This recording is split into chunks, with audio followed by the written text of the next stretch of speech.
Quand je lis que le gouvernement n'en fait pas assez pour l'écologie, ça me fait marrer, moi. Il fait que ça, le gouvernement. Ah, faux. Ce qu'il fait surtout, c'est des pauvres. Ah bah justement, c'est ça, sa politique écologique. Faire des pauvres. Il consomme moins, Franck. Plus il y a de pauvres, mieux c'est pour la planète. Ah, mais t'es un génie, toi. Ouais, c'est ça, fous-toi de ma gueule. Je sais ce que je dis.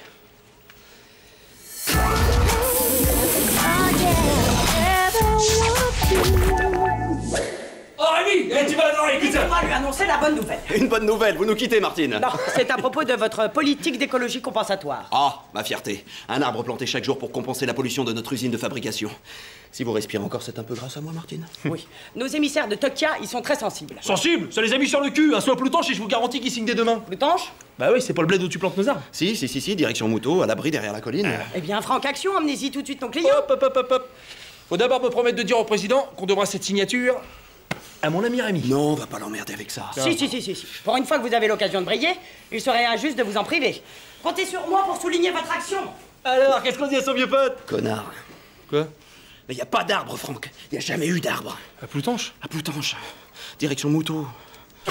Tes beaux discours sur l'écologie compensatoire, c'était du vent. Bah ouais, j'ai pas de gosse, moi, alors l'avenir de la planète, l'un dans l'autre. T'as fait quoi du fric? C'est pas le moment, là. Restons concentrés sur notre problème. Ton problème, je m'en mêlerai pas. Tu m'as trop déçu, je suis déçu. Oh, ça va, l'écolo en 4x4. Mais j'en ai rien à carrer, l'écologie. C'est que tu magouilles en solo qui me fout les boules. Eh, dis pas que t'allais m'en parler. Fumier. Franck, les clients attendent dans le hall, là. Action. Et lâche pas, Franck. Emmène-les dans le premier bois que tu trouves. Je le ferai. Pour un ami, pas pour un traître. Et pour 50% du fric. De l'argent sale. Couvert de la boue, tu as traîné notre amitié. Ça veut dire oui. Les clés. Déçu. Ah, déçu. Qu'est-ce qu'ils foutent?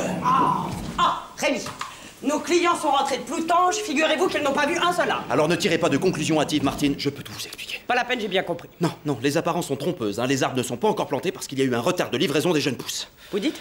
Oui, je sais, j'aurais dû vous avertir avant, mais le pépiniériste est alcoolique, Martine. J'ai eu la faiblesse de vouloir le couvrir. L'alcool est un terrible fléau, vous savez. Une bénédiction, Rémi. Il a été l'encre de la signature des contrats. Quoi? Oui. Tout ce que nos clients ont vu de Plutanche, c'est le bar des sports. Même si je soupçonne Franck de les avoir poussés à la consommation, il faut croire qu'il porte plus d'intérêt à la boisson qu'à l'écologie. Oh, l'écologiste n'en reste pas moins homme, Martine. Faible face au vice. Il n'y a là pas du gain. Oui, aussi. Parfois. Oui. Détendez-vous, Rémi. Allez, grouille. Sympa de m'avoir couvert. Normal. Il y a des hauts et des bas, mais pour moi, l'amitié, c'est sacré. T'as pensé à ta com? Bah, Tokia, c'est un gros contrat, j'ai une famille à nourrir. Je te ramène? Seulement si tu coupes la clim. Ah, monsieur est écolo. Non, ça me dessèche les muqueuses. Bon, on ouvrira les fenêtres.